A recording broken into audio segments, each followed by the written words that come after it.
Muito bem, seja bem-vindo a mais um Full Gas podcast de MotoGP. Hoje para comentar o Grande Prêmio da Espanha, etapa de número 5 da temporada de 2025 da MotoGP. E ele perdeu para ele mesmo de novo, o Marc Marquez.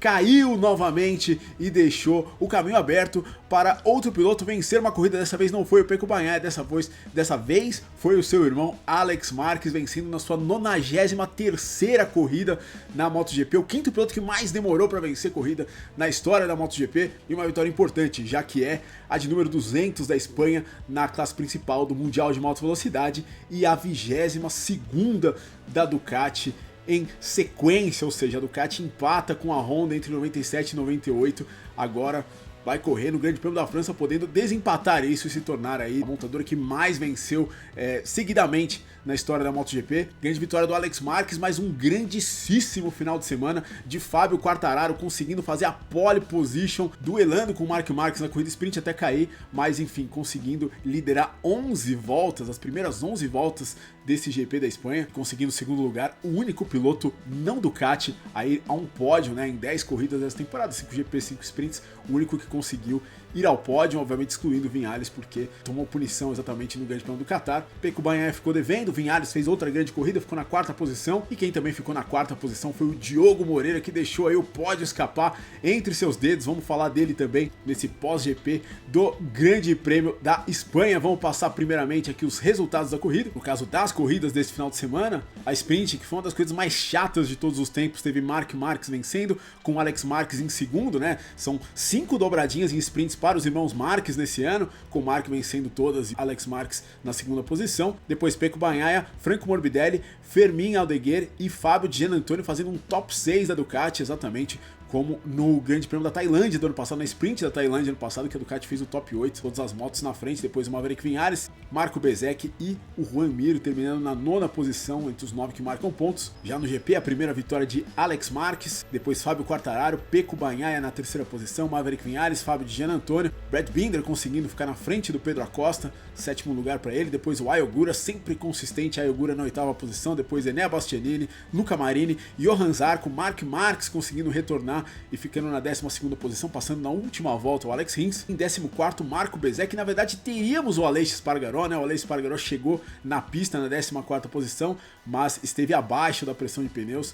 Portanto, Marco Bezzecchi sobe, ganha um ponto. Marco Bezzecchi que também caiu e voltou, assim como o Marc Marquez, sobe para 14º, depois o Raul Fernandes fechando a zona de pontuação. O Aleix acabou perdendo 16 segundos, foi para a 17ª posição. E no campeonato a liderança agora é de Alex Marquez com 140 pontos, um ponto na frente do Marc Marquez, depois o Pecco Bagnaia, Franco Morbidelli, que sofreu um acidente sério, não foi mostrado pela TV, na 4ª posição, e o Fábio Di Giannantonio em 5º, melhor não Ducati, Fábio Quartararo na 6ª posição. Muito bem, antes de ir pro vídeo, não se esqueça de se inscrever aqui no canal, não se esqueça de dar like nesse vídeo. Como sempre aqui no Full Gas Podcast, você sabe, aqui nós falamos da MotoGP em profundidade, portanto se você gosta da MotoGP, avalie aí colaborar, dando like, se inscrevendo, mas também sendo membro como essas pessoas aqui embaixo. Muito obrigado a todos vocês, meus grandes amigos, membros do canal.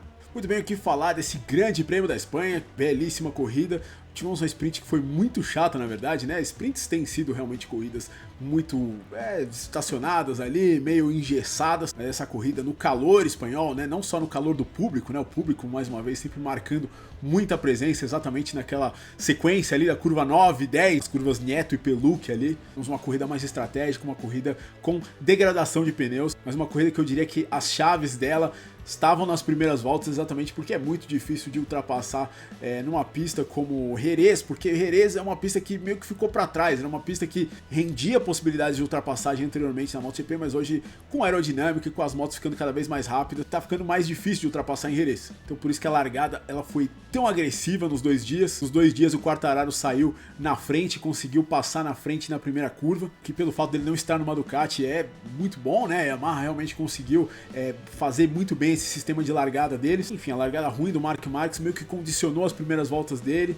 Ele teve a tentativa do Alex Marquez, né, que eu critiquei bastante o Alex Marquez nas primeiras corridas da temporada, que ele não tentava nunca uma manobra em cima do Marc Marquez, era mais o Marquez que meio que deixava ele passar e depois ia lá e passava ele de novo. Dessa vez ele foi agressivo, né, ele sabia que ele tinha que atacar no princípio, foi pra cima do Marc Marquez na curva Dani Pedrosa, acabou que teve que passar reto, perdeu o ponto da frenagem, e o Marc Marquez tentou ir pra cima de qualquer jeito do Pecco Bagnaia Bagnaia ali, logo depois desse ataque do Alex Marques, o Pecco Bagnaia respondeu bem ao ataque, né? Exatamente meio que um cover, vamos colocar assim, da briga deles no ano passado lá em Jerez, exatamente nas curvas 9 e 10, na Nieto e na Peluc. Os dois chegaram a se tocar ali, e aí eu acho que nesse toque dos dois foi que o Marc Marquez perdeu, acho que um pouquinho o prumo dele. Ele claramente estava mais rápido do que os outros, né? Acho que ele conseguiria vencer essa corrida com até alguma facilidade, mas por não conseguir passar o Bagnaia de saída, ele teve que ficar um pouquinho atrás ali do Bagnaia para não cozinhar o pneu dianteiro. E aí o grande setor do Marc Marquez, né? Como era de se imaginar, né? Sempre era o setor das curvas à esquerda, ou seja, da curva 7 e da curva 8. Curva 7 que foi batizada exatamente de Carmelo Espelleto nesse final de semana. Coincidência ou não,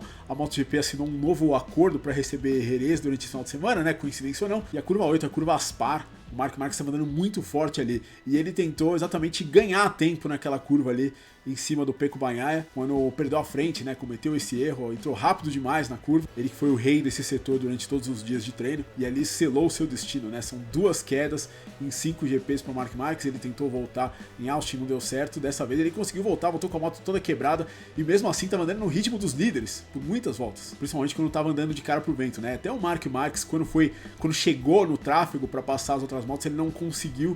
É mais difícil, né? A pressão do pneu acaba subindo, o pneu acaba esquentando. Jerez tem esse problema, teve esse problema nos últimos anos. Depois da corrida, o Marc Marquez disse que ele estava cruising, né? Ele estava em velocidade de cruzeiro, vamos colocar assim, naquele momento ali atrás. Acho difícil de acreditar que ele estava em velocidade de cruzeiro, porque exatamente era o ponto forte dele da pista. Eu acho que ele estava tentando tirar diferença ali. A gente achava que o Marc Marquez venceria a corrida, talvez ele também achasse, talvez tentado um pouquinho de salto alto ali, cometido um erro onde ele não esperava cometer. De qualquer maneira, uma boa recuperação, ele chegou na 12ª posição. O Marquez, é uma coisa que eu gosto nele, ele sempre volta, é um cara que sempre tá brigando, sempre tá lutando, caiu na brita, quebrou a moto, mas mesmo assim voltou, assim, por exemplo, o Fermín Aldeguer, que tava ali, tava até disputando o pódio naquele momento ali da corrida, caiu na saída da curva 6 ali, com a moto no asfalto e não teve o mesmo ímpeto de voltar para a corrida como teve o Marc Marquez. Ele é diferente, tem uma vontade acima do normal, mas que ajuda e atrapalha, né, muitas vezes. De qualquer maneira, venceu 5 sprints seguidos, assim como o Jorge Martin conseguiu no final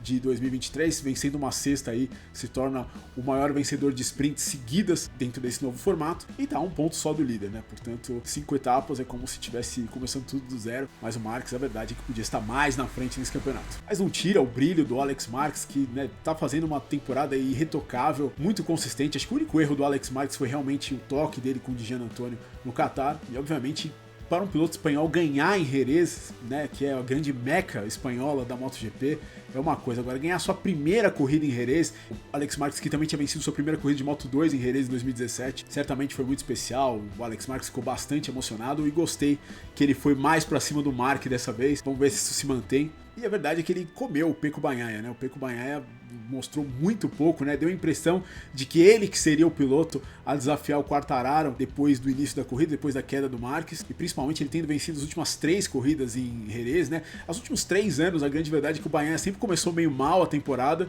e a partir de Jerez ele começava a andar bem. A arrancada para os 2 títulos dele começou exatamente com uma vitória em Jerez. Nesse ano, muito pouco reconhecível o Bagnaia, ele que falou que quanto mais perto ele chegava da moto da frente, mais difícil ficava de manter a frente da moto no chão, né? Ela ficava vibrando muito mais, o pneu esquentava muito mais. É um problema que tem a MotoGP, mas é um problema que o Alex Marquez conseguiu passar por cima, né? Ele passou pelo Fábio Quartararo, né? Passou numa situação, até eu diria, se aproveitando um pouco do fato da Yamaha não ser tão potente de reta. Você vê que na ultrapassagem que o Alex Marquez faz em cima do Quartararo, ele tá indo pra esquerda, de repente ele vai pra direita, que eu acho que ele não esperava, de repente, que ele fosse conseguir chegar tão próximo do Quartararo, e aí, de repente, ele viu, pô, eu posso passar aqui. Ele arriscou a ultrapassagem, né?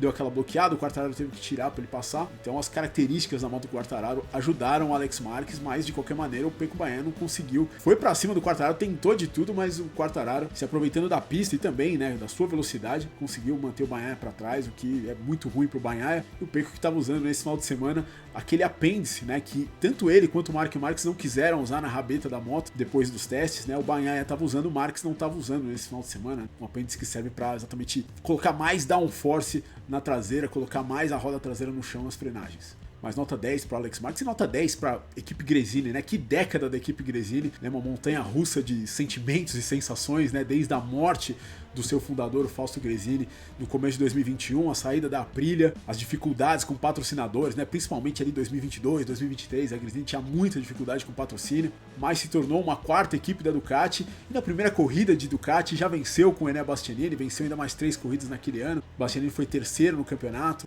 depois venceu 2 sprints com Alex Marques em 2023, venceu corrida em 2023 com o Fábio Di Gianantonio, um piloto completamente desacreditado, que segue no grid até hoje na MotoGP, mas que nos seus 2 primeiros anos na Gresini não andou bem, de repente começou a andar bem. A Gresini responsável pelo renascimento do Marc Marques, a gente não pode esquecer, no ano passado, e agora essa vitória do Alex Marques realmente é uma equipe muito especial, né? Acho que eu diria que dentro da MotoGP uma equipe que tem alma, eu diria, de lutadora, brigadora, acho que desde o início, né? A história da equipe Gresini é realmente muito interessante, história que começou com dinheiro brasileiro, né? Exatamente do Alexandre Barros aí, na época Honda do Brasil, né? A primeira moto da Gresini na MotoGP era uma moto com a bandeira do Brasil, exatamente, você que não sabe. Claramente a Ducati é a moto a ser batida, e o fato do Quartararo ter se colocado entre essas Ducatis e ter conseguido fazer uma pole position é algo que a gente tem que tirar o chapéu e venerar o Fábio Quartararo, porque o que ele fez esse final de semana, eu diria que poucas vezes eu vi um piloto andar tão sobre o equipamento quanto o Quartararo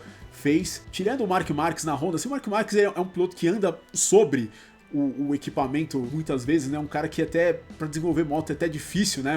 O Bagnaia disse isso depois da corrida, né? Eu sou muito mais suscetível a esse tipo de coisa, né? O fato da frente esquentar atrás de outros pilotos do que o Marc Marques, porque o Marc Marques anda de um jeito diferente, ele consegue andar sobre isso. E o Quartararo andou muito sobre a moto nesse final de semana, né? As outras Yamahas não conseguiram andar nada bem, né? O Rins teve acidentes, obviamente, no sábado, o Miller também teve problemas, mas assim, não chegaram nem perto do que o Quartararo fez. Fez a primeira pole dele desde o GP da Indonésia de 2022, né? 63 GPs e sem referência alguma, fez a volta sozinho. Na sprint ele já mostrou a classe dele quando ele freou mais forte do que o Marc Marques pulou melhor do que ele e o Quartararo freou na primeira curva, algo que eu não vejo o Pecco Bagnaia e o Alex Marques fazendo jamais, assim, desafiando daquela maneira o Marc Marques, e depois o Quartararo foi pro tudo ou nada ali, tentou frear mais tarde que tudo e acabou caindo quando o Marques foi tentar passar ele na segunda volta, mas no GP liderar 11 voltas, tudo bem, ele se beneficiou ali da briga do Alex Marques com o Bagnaia, com o Marc Marques no começo da corrida,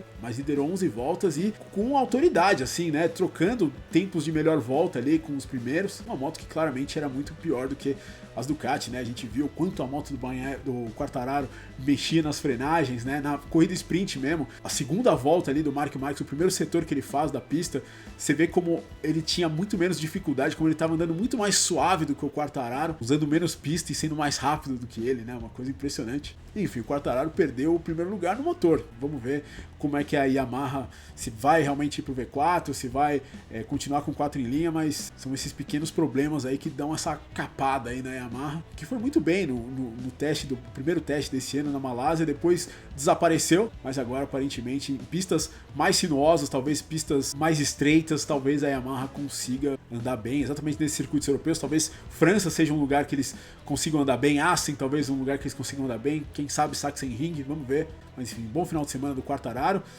O Maverick Viñales fez outro grande final de semana, ele que foi o segundo no Qatar na pista, mas teve, como você sabe, a pressão de pneu fazendo ele ser penalizado, e dessa vez não teve pressão de pneu, mas ele conseguiu um quarto lugar, classificou na segunda fila, ficou na quarta posição, foi a melhor não Ducati da corrida sprint. O Viñales é um enigma, né? Impressionante como muitas vezes ele anda super bem, assim como às vezes ele é genial, e às vezes ele passa a primeira volta em último, depois de largar em nono. É uma coisa que não dá para entender o Maverick Viñales. Um bom piloto aí para a armada da KTM, a KTM que mais uma vez teve que parar, né? Chegou essa notícia nesse final de semana, a sua produção na Áustria por conta de falta de peças, e o teste da segunda-feira, né? Muito importante para o Pedro Acosta, que eu já acho que inclusive tá meio com a cabeça em outra, né? Não fez um grande final de semana, chegou até atrás do Brad Binder na corrida, na 7ª posição. Ele que, segundo dizem, já tá correndo com a KTM 2024, então esse teste, né, pós-corrida em Jerez vai ser muito importante para o Pedro Acosta, para ele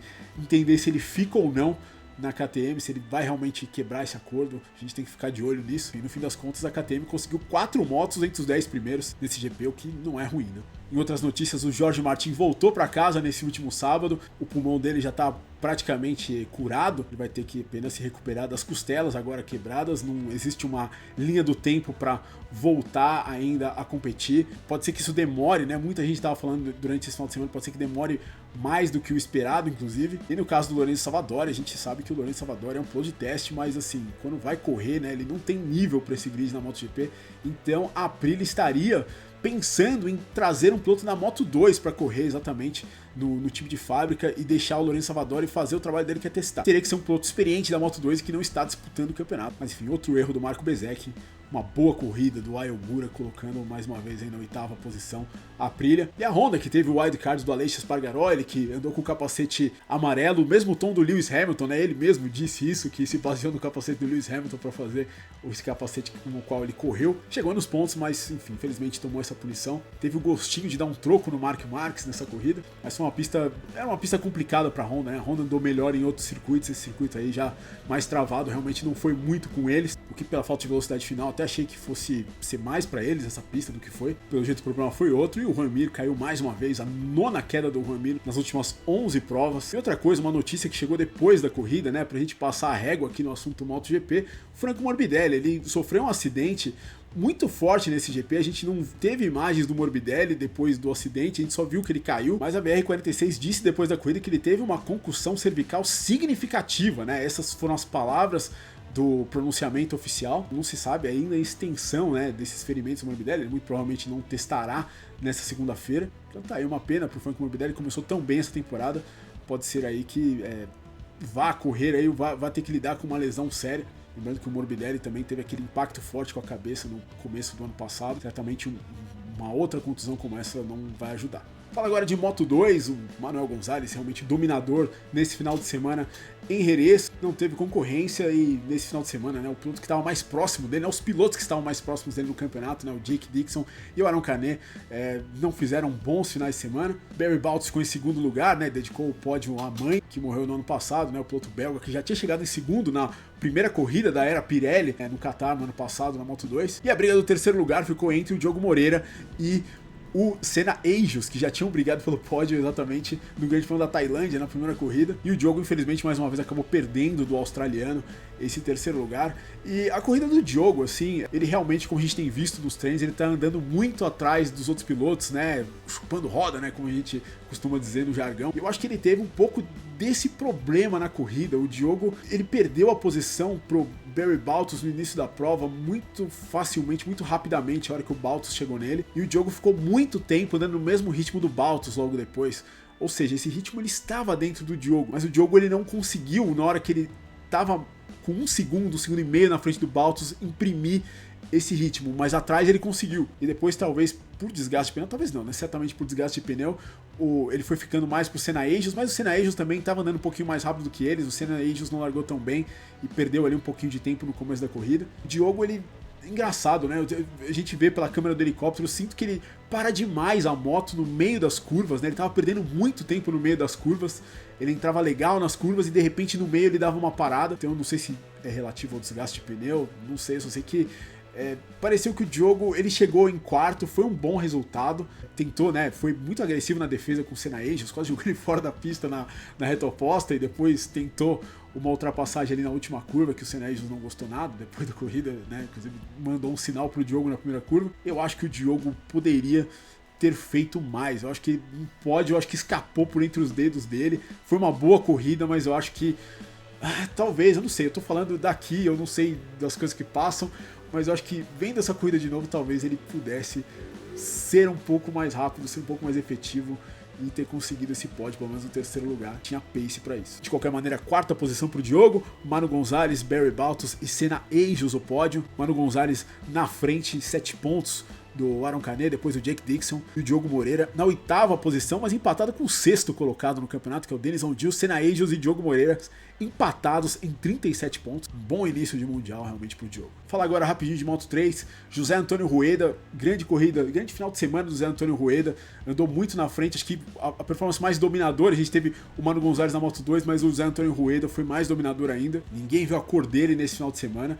E o Ángel Piqueiras, o máximo que ele podia fazer realmente foi chegar na 2ª posição, perdeu a liderança do campeonato mais aí, fica só a 4 pontos do Rueda, o Kelso na terceira posição. A corrida, na verdade, a corrida da Moto3 realmente não foi das melhores, mas uma coisa muito interessante da Moto3 é que os pilotos da Moto3 agora estão sendo punidos, não por ficar esperando para pegar vácuo de outros pilotos, mas sim por fingir que eles estão andando rápido no fim da sessão. Foi o que aconteceu com o Davi Munhoz, né? Sempre ele largou de último nessa corrida, depois, enfim, foi tirado na primeira volta, mas ele, assim como outros pilotos, foram punidos exatamente por saírem para a pista no final do Q2, fingindo que eles estão andando rápido e andando 5 segundos, 6 segundos mais lento do que o melhor tempo deles, só para atrapalhar os outros pilotos. Portanto, Rueda, Piqueras e Kelso no pódio, 2 australianos indo para o pódio nesse GP da Espanha, um na Moto 2 e outro na Moto 3, e no campeonato 4 pontos entre os líderes e o Kelso, boa temporada do Kelso na terceira posição. Muito bem, mas por esse vídeo é isso aí, muito obrigado se você chegou até aqui, esse foi o grande prêmio da Espanha MotoGP,